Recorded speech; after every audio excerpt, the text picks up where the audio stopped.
Okay, thanks, Melissa. Yeah, I'm happy to talk about the Delaware Statutory Trust. So, to frame this up, this will be maybe a 10-minute long conversation about the DST, very high level.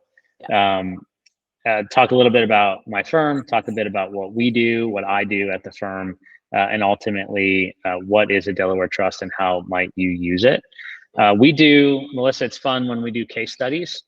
We talk about how we apply different tools and different investment products to a specific investor scenario. So, if you have audience members who haven't seen that or haven't worked with you on that, I think that's a great next step for someone who might be viewing this for the first time. But at a high level, JRW Investments is a wealth management office with a niche focus on real estate securities.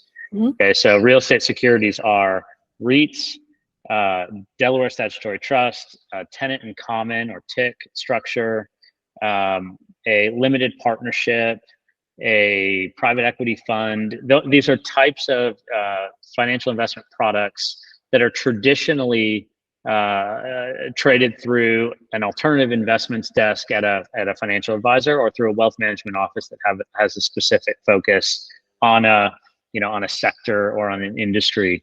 As such, they're non-traded securities, and they could be public or private. Okay, so to break that down, non-traded means you're not going to see them on the New York Stock Exchange or the NASDAQ. Public or private means a public security would report, and you could go and look up online their financials, quarterly and annual. And a private security wouldn't necessarily report. You may not find any information publicly available to you outside of something that would be presented through an advisor or through the sponsor themselves. JRW Investments has been around in one way or another since the 80s. Our formation, we were a tax practice only, focusing on tax strategy, tax planning, and CPA services for investors in Los Angeles and Orange counties. And as our firm evolved, we added various financial services components to the scope of what we did. Fast forwarding to 2003, we formed JRW Investments as an entity that specifically served investors as registered representatives or advisors, advising them into specific offerings. Our firm, as a tax practice, did a lot of 1031 exchanges. Our investors, our clients had a lot of real estate investments, and we focused on really digging into the strategy side of that for them. So that dovetailed really nicely into our advising investors into specific investments, and we developed a strategy for that I'll talk through. Very high level disclosure here. This is not a sales pitch. We're not talking about product. If you came here hoping for me to tell you what to buy or to invest in, that is not the purpose of this presentation. We're talking about structure and strategy and how some people find the Delaware Statutory Trust a beneficial and important component, maybe small component, maybe large component of their overall wealth management financial plan. Right. So we do two things at JRW really well. We protect clients' wealth and we grow clients' wealth. We use different products, different tools. We think about both of those words very differently. Our mission statement is on the screen in large letters, and I'll just kind of break it down. So the idea of being secure and free and generous requires that, number one, your needs are taken care of. That's the security piece. We happen to be attractive to, and the majority of our investors are into or beyond retirement age. I think our average investor is like 72 years old. And so most of the time that word free means free to participate in their retirement years as they planned or as they foresaw, as they'd hoped to. Most of the time it centers around family and grandkids and travel. And then lastly, if you're secure and you're free to do what you need or want to do or what you've envisioned, it's really encouraging for us to see that oftentimes later in life, our investors are motivated by this idea of generosity. So real estate dovetails really nicely into that, right? Because an investor who owns a single family home portfolio or a handful of commercial properties, whatever it might be, they may or may not feel secure in their investments because they might get, a really big bill for a new roof that needs to get put on, or, just rained in Los Angeles for the last 4 days.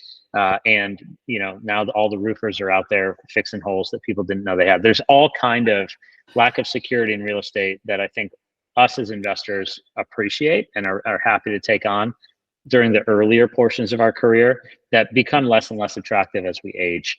Right. The freedom piece, so we'll talk about the Delaware Statutory Trust as a way for investors to experience that freedom, because it is an institutionally managed real estate offering. So our investors are not hands-on doing anything, and so they're relieving themselves of any management burdens. It's the late night phone calls, the toilets, tenants, trash, termites, trouble. There's a lot of T's probably out there. Taxes, sure. And then the generosity piece is both through and then beyond an investor's lifetime, right? So the real estate provides us with security of income. We can be free with that income certainly during our lifetime. We can bless our kids and our charity. But when I think about generosity in real estate, it's really punctuated by an estate planning, a legacy planning, and a generational, multi-generational minded investor. Yep. And they're taking their entire net worth in real estate, and they're considering how can they pass that to their kids in a really tax efficient way. And so it's what I tell people is, it's either the tax bill that you've accumulated that you don't have to pay just yet, you're deferring it. It's either going to go to your children, to your church, to your charity, or to the government, right? And so you get to choose through your estate plan how you do that. So in the next 5 minutes or so, I will briefly talk about how we walk away with a viable solution to the retirement problem of sole ownership real estate investing. And we want to, at some point, likely exit from the challenges that we currently have, the risk, the management burdens, and we want to invest in real estate to preserve our tax deferred status while capturing and securing a financial legacy for your family. We've all spent our real estate career in a similar story arc. We start out by taking risk and trying to maximize the dollars that we're making from our day job. Most of us are, hobbyist real estate investors. We've got a job, we're taking excess, we're trying to maximize, our overall financial situation by investing in real estate. We see that grow over time. We might take additional risk by refinancing capital out, redeploying it into a local market in real estate. Now we're compounding that growth. But the last pillar of your real estate career is preparing. How do we prepare for a financial legacy left behind with real estate? The 1031 exchange, most of you know this. For some of you, it might be new information, but when you buy real estate and it grows in value, or you depreciate the tax basis over time of the value of the real estate, you're accumulating a capital gain. If you sold that real estate, you would pay your percentage share based on your tax bracket of this capital gain. And for most investors, it's anywhere between 25 and 45% of maybe their net sale price, depending on if they have a bunch of different things. But we can work through that together to determine that. When you pass away, your heirs receive a stepped up basis. And so what that means is that your tax basis goes from, some percentage less than 100 to the exact same value of the fair market value of your property when you pass. And so this allows, if a sale were to take place at this point, your heirs would be able to liquidate and not have this capital gain that you've accumulated during your lifetime as an investor. Delaware Statutory Trust. Okay, so what is this Delaware Statutory Trust? It's a financial package. It's a securitized package that wraps a piece of real estate that allows an investor to participate fractionally.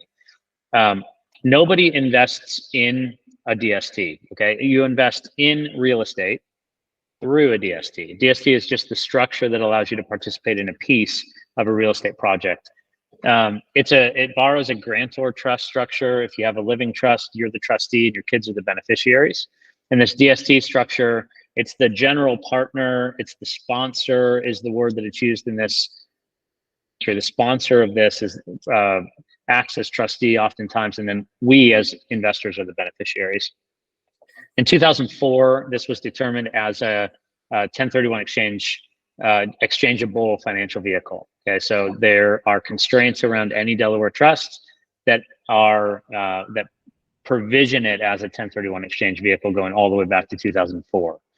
And on that note, I mean, for the longest time, and this is where a lot of people come to me, they're saying, well, I have a condo or an investment condo and I want to 1031 it into another condo, and we get down into the whys and all those things. But, you know, in a 1031 exchange, you have to do like kind property. And I have a chart in my presentation that this is considered like kind property by the IRS, just the same as commercial property and a theater and a land and a lot of things. So a lot has changed over the years, and it's good to know that there are a lot more options involving this type of a transfer when you're talking about a 1031 exchange. Yeah, I mean, and this is a little easier to consider than like you know, oil and gas program or something. Like, this is just real estate. So when we evaluate a Delaware trust together, we're looking at 123 Apple Street in Cupertino, California, let's say, or whatever it is. We're looking at a specific property at a specific address with a specific tenant and a lease in hand, and you know, it's not it's just real estate. So it's obvious to see why, yes, this is a 1031 exchange structure. Inside of the trust, there could be either a diversified portfolio of properties, or it could be a single property. So we'll see both routinely. The sponsors of programs today, there's 51 different sponsors of programs on the market as of February 2024. And those 51 sponsors have brought 93 currently available offerings to market. That number is always changing. Every week, you know, a project gets fully subscribed and taken off the market, and every week a new project gets put on the market to raise investor capital. Yeah. Each one of these comes with a 200 to 500 page long private placement memorandum, which you need to understand in great detail and work with someone like me or an advisor who understands the specifics of this program to understand the investment objectives of the trust itself. The right investor for a DST is somebody who wants tax deferral. This is a 1031 program. This is not suitable, in my opinion, for cash investors most of the time. There could be exceptions. They're built for cash flow. So most of them have long-term tenants, or they have tenants in place already prior to us investing. The property management company, we're elevating into this institutional class of property manager. So maybe you're used to paying 10% of gross rent as a property management cost. It wouldn't be uncommon for us to see like a 2 or a 3% property management fee in these larger assets. We get diversification in two ways. One, we could diversify, well, I guess a lot of different ways. We can diversify away from geographically where we are today. So if we have California investments and we don't like the landlord tenant legislation, let's say in California, and we want to diversify outside of California, we're seeing that a lot. We're seeing people retire and move out of state, and they want to move their money out of state with them. So geographic, we also see asset class diversification. Maybe you own single family homes and you want to invest more directly in commercial property, or you want to invest in, whatever it might be. So there's a different asset class that could go either direction. We're also seeing diversification through individual DST portfolio. Like I said before, there could be 15 or 20 different properties in one portfolio. Or we could buy 15 or 20 different portfolios of single property assets. So there's a lot of different ways where diversification is much more achievable in this market than through a traditional over-concentrated position that we're used to in real estate.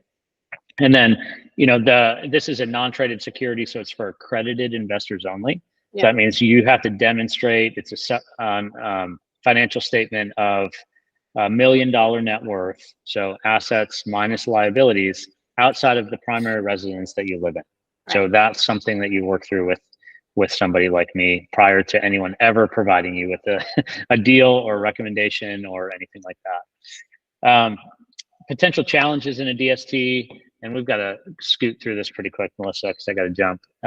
We can pick this back up another time, but illiquidity, lack of control, macro risk, underwriting assumptions. These are all things that, these are reasons why people wouldn't participate, or why we as advisors would look at a DST and say, hey, we're not going to participate in this one. our clients are not going to participate in this one, let's say. So we need to understand challenges to understand risk and to avoid risk. The upside, I think we've talked about a lot of those, but the major upside is that it's a 1031 exchange product that allows us to absolve a lot of the things that are less than ideal about our current investment portfolio and take advantage of an institutional real estate investment that eliminates our management burdens, could provide us with stability of income, and could provide us with protection of capital in a way that our current investment portfolio might not be able to achieve. And then as a plus one bonus topic, some of you might have heard of a 721 exchange. A 721 exchange exists in the DST market, probably is the only place where you'll see this as a retail investor. But it happens when a REIT, real estate investment trust, which is a different vehicle than a Delaware Statutory Trust, when a specific REIT buys property that you own. Yeah. So when they do that, they could offer you an option to exchange the value of the property that you own or the beneficial interest in this DST, the value of that, for REIT shares. That's another tax-deferred transaction. It's constrained to you being the seller of property where a specific REIT is the buyer. You're constrained to an investment in that specific REIT. But assuming that you find that REIT attractive, you get even more diversification. You get fractional liquidation, so you can liquidate shares of that REIT per the redemption program of the specific offering. And then for the estate planning minded folks, it eliminates the need for your kids, your church, or your charity to have to go to the market and sell your asset. You're able to achieve that liquidity event on your own per the redemption requirement of the REIT. So that's a whole nother conversation, but some of you may have found DSTs through that sort of channel, and I wanted to at least touch on that. So Melissa, I appreciate the chance to quickly go through this. I'm sure that we will do this plenty more in the future. And I'm sure that, your audience may have questions for you specifically or for me specifically. And if that's the case, I'm happy to address those as one-offs. Let's do it. All right. Have a good call. Thank you. I'll send you the recording. Thank you. Okay, bye.